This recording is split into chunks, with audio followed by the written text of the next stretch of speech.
나훔서 1장 9절부터 15절까지 교독하겠습니다. 나훔 1장 9절부터 15절 9절부터 교독하겠습니다. 너희는 여호와께 대하여 무엇을 꾀하느냐? 그가 온전히 멸하시리니 재난이 다시 일어나지 아니하리라.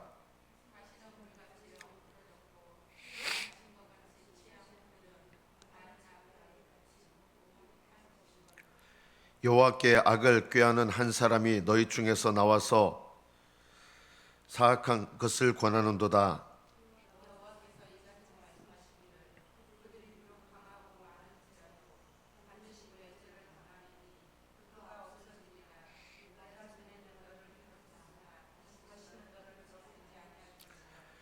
이제 내게 지은 그의 멍에를 내가 깨뜨리고 내 결박을 끊으리라.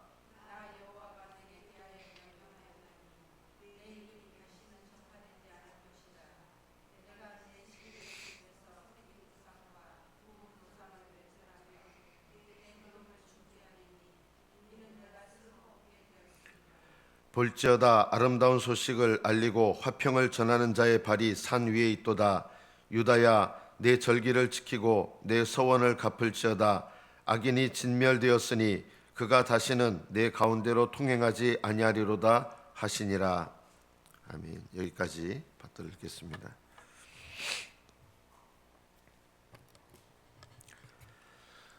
하나님께서는 이스라엘을 위하여 질투하시는 하나님이십니다. 질투하신다는 말은 인간적으로 죄악된 질투를 말하는 것이 아니라 택하신 자기 백성을 향해서 단지 신실한 걸 넘어서서 택하신 자기 백성을 빼앗아 가려고 하는 악한 세력들에 대해서 그것에 대해서 끝까지 지키시는 하나님의 사랑을 질투라고 하는 것입니다. 그래서 하나님께서 질투하신다는 말은 너무나 영광스러운 말이고 너무나 은혜스러운 말입니다. 하나님께서 예수 그리스도를 믿게 하시고 우리가 믿음을 이렇게 지킨 이유는 끝까지 사랑하셨을 뿐만 아니라 우리의 믿음을 빼앗아 가려고 하는 영적인 대적으로부터 주님께서 질투하셨기 때문에, 시기하셨기 때문에 우리가 믿음을 잃어버리지 않은 것입니다. 하나님께서 우리에게 보내신 성령께서 하시는 일이 있습니다. 예수님을 믿고 거듭나면 성령을 받습니다. 우리 안에 계시는 성령님은 어떤 일을 하십니까? 시기 질투하는 일을 하십니다. 이해가 되십니까? 우리가 생각하는 시기의 마음, 질투의 마음이 아니라 성령님께서는 시기하기까지 우리를 사모하셔서 결코 우리의 믿음을, 하나님 택한 백성의 믿음을 잃어버리지 않도록 붙잡고 놓지 않으시는 거예요. 이게 질투와 시기예요. 그래서 성령을 받으면 구원에서 떨어질 수가 없는 거예요. 저는 예수님을 믿고 거듭난 사람이 구원에서 떨어질 수 있다, 이런 말을 하는 것이 너무너무 화가 납니다. 그런 일이 없습니다. 구원에서 떨어지는 일이 있습니다, 여러분. 그거는 그 사람의 차원에서 생각했을 때 구원받은 줄로 착각해서 구원에서 떨어지는 거지, 하나님께서 구원하신 백성이 구원에서 떨어진다, 그런 일은 결코 있을 수가 없어요. 성령을 받은 사람은 구원에서 떨어지지 않아요. 왜냐하면 성령님은 시기하시기까지 우리를 사모하시기 때문에 뺏길 수가 없는 거예요.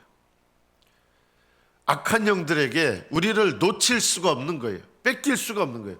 하나님께서 손으로 붙드셨는데 하나님의 손가락을 펴고 악한 영이 하나님의 소유를 빼앗아 갈 수 있다고요? 저는 그런 말이 하나님에 대한 모욕이라고 생각합니다. 그러나 하나님께서는 우리에게 우리 믿음의 차원에서는 어떻게 하기를 원하시느냐? 내 믿음을 돌아보게 하시고 두렵고 떨림으로 신앙을 지키게 하시고 그렇게 하시는 거예요. 하나님께서 지키시는 사람은 그래서 내 영혼을 돌아보는 일에 게을리하면 안 되는 거예요. 하나님께서는 우리가 하나님께서 지키는 자라는 것을 언제 알게 하시느냐?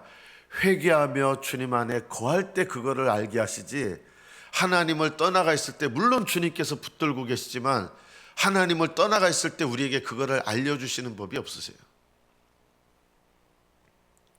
오늘 이 본문에 보면 저는 이 이름이 안 나오는데 니느웨예요. 앞에서 계속 니느웨에 대한 경고를 하기 때문에 이 니느웨는 그럼 영적으로 어떤 것을 의미할까요? 니느웨.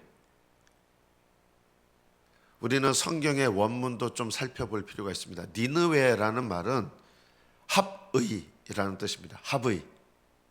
뜻을 합친다. 뜻을 모은다. 교회 안에는 수많은 니느웨가 있습니다. 그리고 이 니느웨가 우리의 신앙을 결박하고 우리의 신앙을 압제합니다. 이 니느웨가 참 믿음을 가지려고 하는 성도들에게 멍해를 지우고 결박을 해서 움직이지 못하게 하는 게 있습니다. 교회 안에 이 니느웨가 많습니다. 교회 안에 있는 니느웨가 뭘까요? 인간적인 모임들입니다. 교회 안에 있는 니느웨가 인간적인 모임들, 이런 인간적인 모임들이 사람들에게 멍해를 지우고 결박을 시켜서 거기서 벗어나지 못하게 해요.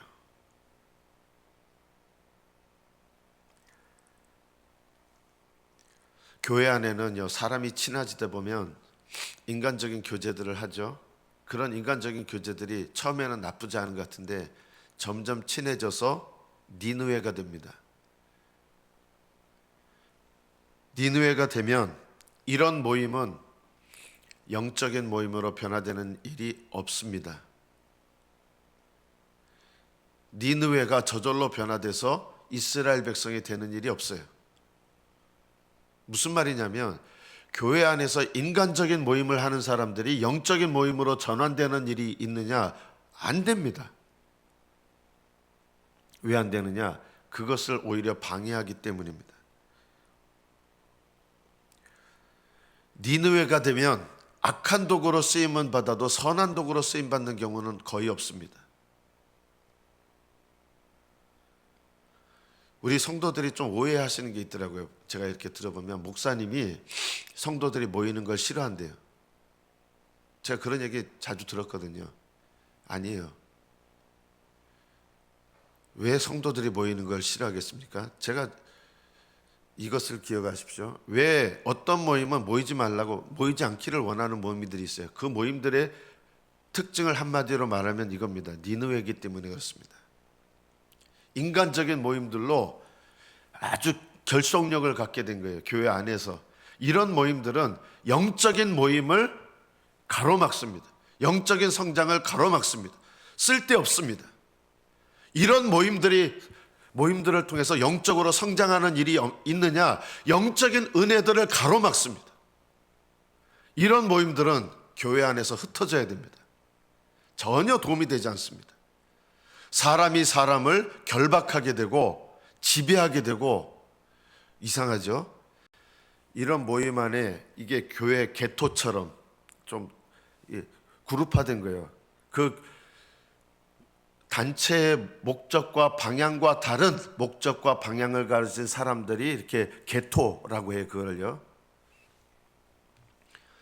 옛날 유럽 사람들이 유대인들을 이렇게 모아가지고 아주 그냥 따로 집단을 이렇게 성격이 다른 거예요. 그걸 개토라 그러는데 교회 안에 이 개토와 같은 인간적인 교제의 모임들이 있으면 그 모임 안에 있는 사람들은 스스로들이 결박되고 다른 사람을 향해서는 멍해를 지우게 됩니다. 영적인 일을 가로막습니다.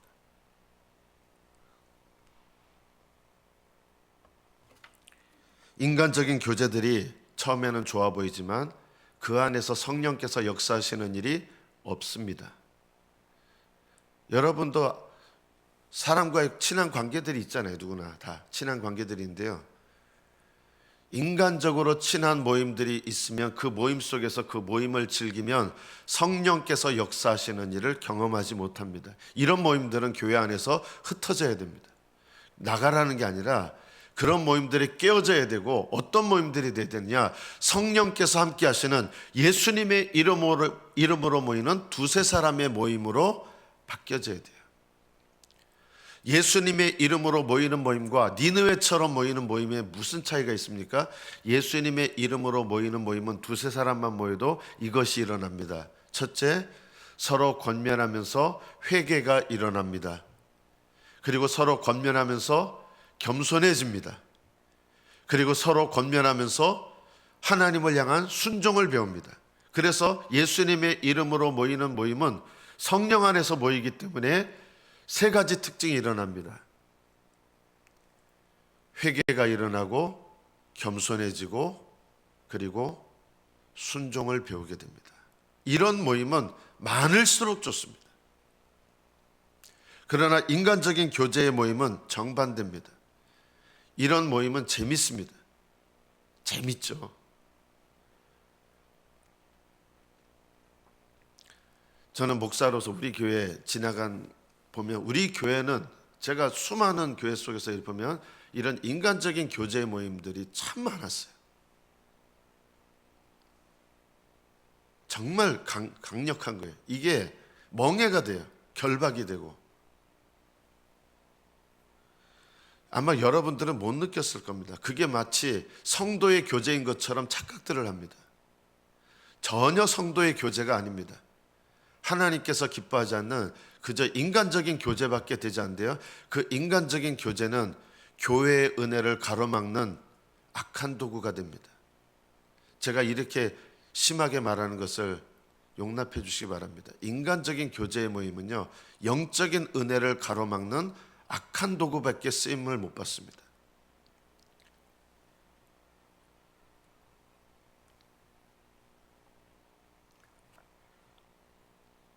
인간적인 모임들은 사람들을 결박합니다. 멍해를 지워줍니다. 어떤 멍해냐면 예수님의 멍해가 아니라 각자마다 어떤 인간적인 부담을 지워주고 영적인 행동을 못하게 해요. 본인들은 못 느낄 수 있어요. 영적인 행동을 못하게 해요.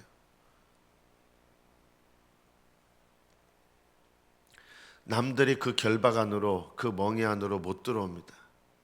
점점 교회 안에 자기들만의 규약을 가진, 그래서 그 멤버들에게 멍해를 지어주는 거예요. 규약이에요, 규약. 우리 이렇게 해야 된다는, 알게 모르게 규약이 주어집니다. 교회들마다 이 니느웨가 있습니다.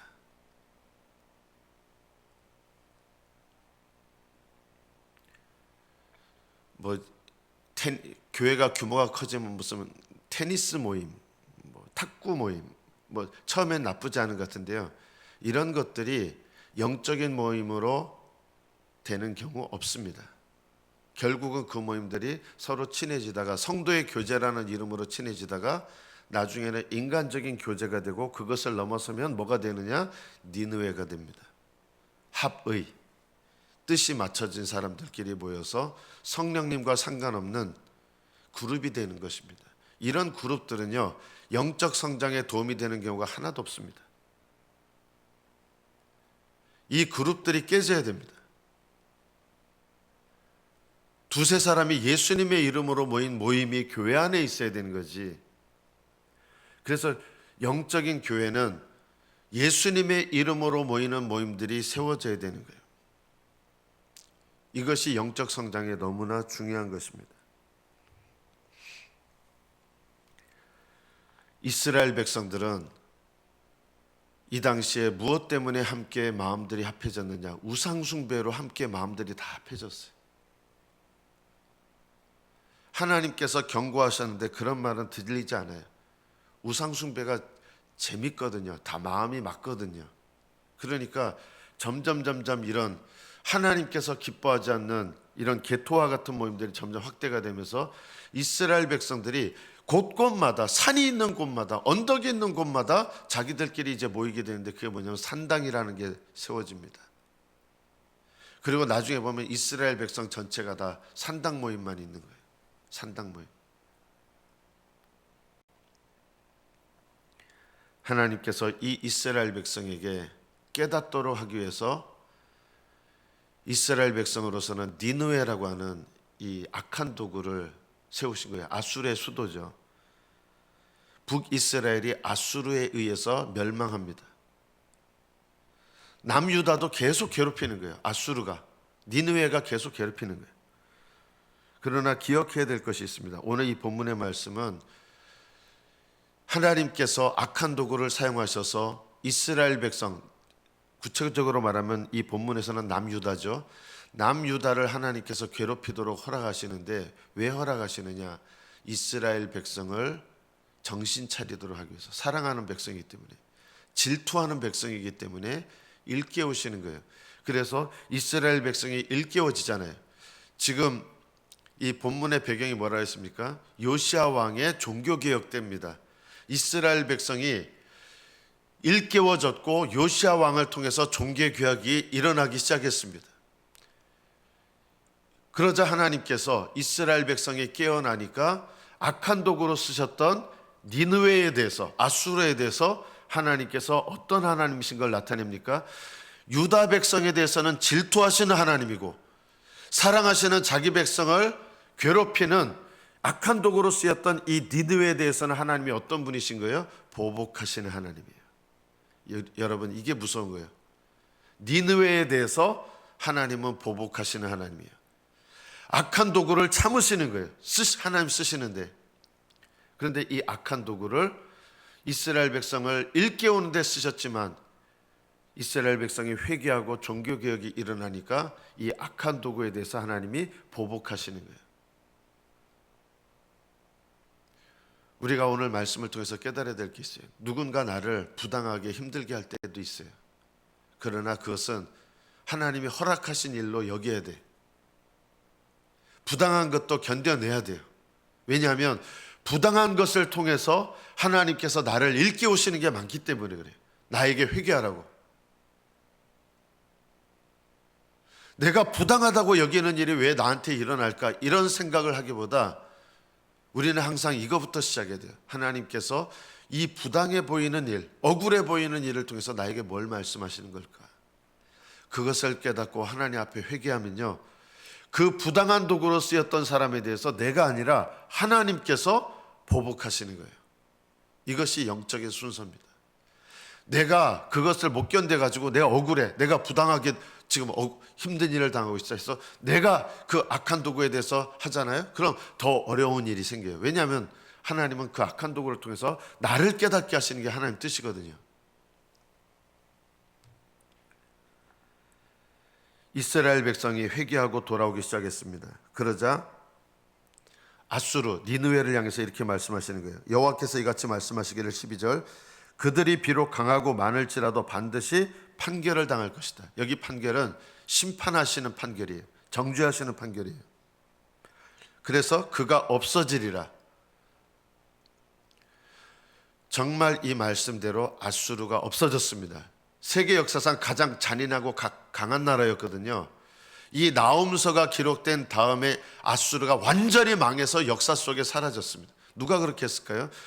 겉으로 보면 바벨론이라는 나라를 통해서 된 것 같지만 하나님께서 바벨론을 일으키셔서 역사 속에서 아수르가 완전히 없어지게 하신 거예요. 니느웨가 없어져 버렸어요. 가장 강하고 도저히 망할 것 같지 않은 나라였는데 니느웨가 없어졌습니다. 내가 전에는 너를 괴롭혔으나, 너가 누굽니까? 이스라엘 백성이죠. 자기 백성, 하나님의 백성. 전에는 너를 괴롭혔으나 다시는 너를 괴롭히지 아니할 것이라. 왜요? 하나님께 회개했기 때문에. 하나님께서 질투하시는 이스라엘 민족을 사랑하신다는 뜻이에요. 악한 도구를 통해서 이스라엘 백성을 치시는 이유는 하나님께서 이스라엘 백성을 사랑하신다는 뜻이에요. 질투하신다는 뜻이에요. 저는 질투란 단어가 너무나 감사해요. 얼마나 사랑하시느냐? 도저히 놓칠 수 없도록, 누가 빼앗아갈 수 없도록 사랑하신다 이 뜻이에요. 사랑인데 이게 질투예요. 그전에는 니느웨가 멍에를 지웠고 결박으로 꽁꽁 묶었는데 회개하니까 이 멍에 다 하나님이 꺾어버리시고 결박을 끊으시는 거예요. 그리고 너의 이름이 다시는 전파되지 않을 것이다. 수치스러운 이름으로 전파되지 않는 거예요. 이스라엘 백성의 이름이요. 내 이름이 다른 사람들한테 수치스러운 이름 내는 거. 맨날 니느웨한테 얻어맞고 이런 마음이 아니라, 이런 이름이 아니라, 수치스러운 이름이 아니라 하나님께 영광스러운 이름으로 전파되는 것.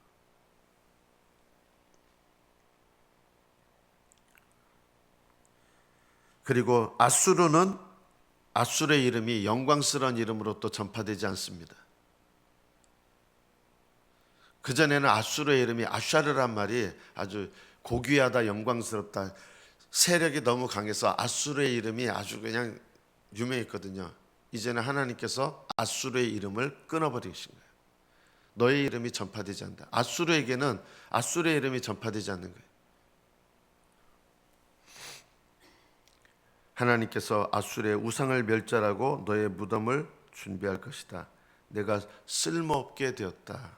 여기 너는 아수르죠. 니느웨고 네가 쓸모없게 되었다. 이렇게 하나님께 쓰임받으면 이건 얼마나 안타까운 일입니까? 악한 도구로 쓰임받는 거.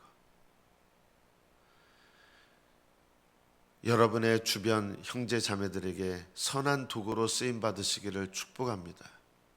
교회 안에서든지 믿지 않는 사람들에게서든지 여러분이 선한 도구로 쓰임받으시기를 축복합니다. 이게 내 인생을 영광스럽게 하는 거예요. 악한 도구로 쓰임받으면 안 돼요. 그래서 내가 누군가에게 혈기를 내거나 화를 내거나 분노를 발해서 그 사람이 나의 혈기와 분노와 화를 통해서 뭔가 깨닫는다면 나는 악한 도구로 쓰임받는 거예요. 성령의 열매로 쓰임받아야 돼요. 성령의 열매로. 이것이 중요합니다. 여러분 주변 사람들에게 성령의 열매로 쓰임받으십시오. 육신의 열매로 쓰임받지 마시고 성령의 열매로 쓰임받으십시오. 오늘 15절부터 마지막으로 주님께서 볼지어다 아름다운 소식을 알리고 화평을 전하는 자의 발이 산 위에 있도다. 유다야, 이제 회개하고 돌아오는 이스라엘 백성이죠. 유다야, 내 절기를 지키고 내 서원을 갚을지어다. 여기서 절기는 그냥 하나님께서 받지 않는 종교적인 절기를 말하는 게 아니라 이스라엘 백성이 하나님 앞에 마땅히 지켜야 되는 영적인 의미에서의 절기입니다. 이거 회복시켜라. 너의 신앙생활 회복시켜라. 이스라엘 백성이 하나님 앞에 올바르게 서면 절기가 회복돼요. 어떤 절기가 회복됩니까? 유월절 회복되고 초막절 회복되고 속죄일 회복되고, 이런 것이 그전에는 하나님 앞에 믿음으로 떠나버려가지고 하나님과 전혀 상관없는, 절기는 지키는데 의미 없는 절기였어요. 이제는 하나님께 돌아와서 믿음으로 이 절기를 지키라는 거예요. 우리가 지켜야 될 절기는 무엇입니까? 우리는 더 이상 유월절, 무교절, 초막절 이런 거 지킬 필요가 없습니다. 우리가 지켜야 될 절기가 뭡니까? 하나님 앞에 머물러 있어야 될 나의 기도의 때, 하나님 앞에 신령한 예배로 드려야 될 나의 예배의 때, 하나님께 순종으로 헌신해야 될 나의 순종의 때, 이런 것들을 성령 안에서 지키는 것이 나의 절기를 회복하는 것입니다. 여러분의 기도 생활을 회복하십시오. 여러분의 예배를 회복하십시오. 하나님께 드리는 여러분의 열심을 회복하십시오. 그리고 또 하나 있습니다. 너의 서원을 지켜라. 하나님께 여러분이 믿음으로 어려울 때, 힘들 때 하나님 제가 이렇게 하겠습니다 라고 하나님께 입으로 약속한 것, 그것을 네 입에서 낸 대로 지켜라. 너의 소원을 지킬지어다. 이제는 악인이 진멸되었으니 그가 다시는 내 가운데로 통행하지 아니하리로다. 니느웨를 끊어버린 거예요. 이제 니느웨 사람들이 들어와가지고 나를 흔들지 못해요. 이제는 하나님 앞에 순수하게 절기를 지키고 서원을 갚도록 하나님께서 내 속에 역사하시고, 여러분이 평생 기도하실 때 신앙생활을 혼자 하는 게 아니거든요. 이런 기도를 하셔야 됩니다. 니느웨가 아니라 하나님, 예수님의 이름으로 두세 사람이 모여서 함께 기도하는 기도의 모임, 예수님의 이름으로 모이는 영적인 그룹, 이 그룹 안에 내가 거하게 달라고, 그리고 이런 영적인 그룹으로 내가 이끄는 자가 되게 달라고. 이것이 중요합니다. 이렇게 쓰임 받으십시오. 하나님 앞에 영적인 모임, 니드웨가 아니라 두세 사람이 주의 이름으로 모여서 함께 사랑과 믿음과 선행을 격려하면서, 함께 회개와 겸손과 순종을 격려하면서 함께 하늘나라로 가는 이런 믿음의 모임, 이런 믿음의 모임 가운데 함께 믿음을 격려하고 믿음으로 동행하는 아름다운 모임으로 세워지고 아름다운 모임의 일원이 되는 이런 복된 참된 유다라는 뜻이 뭡니까? 니느웨는 다른 말로 말하면 인간적인 생각으로 합의된 사람들이고요, 유다는 성령 안에서 연합된 사람들입니다. 유다는 연합됐다는 뜻입니다. 니느웨가 되지 마시고 영적인 유다가 되시기를 예수님의 이름으로 축복합니다. 기도하겠습니다.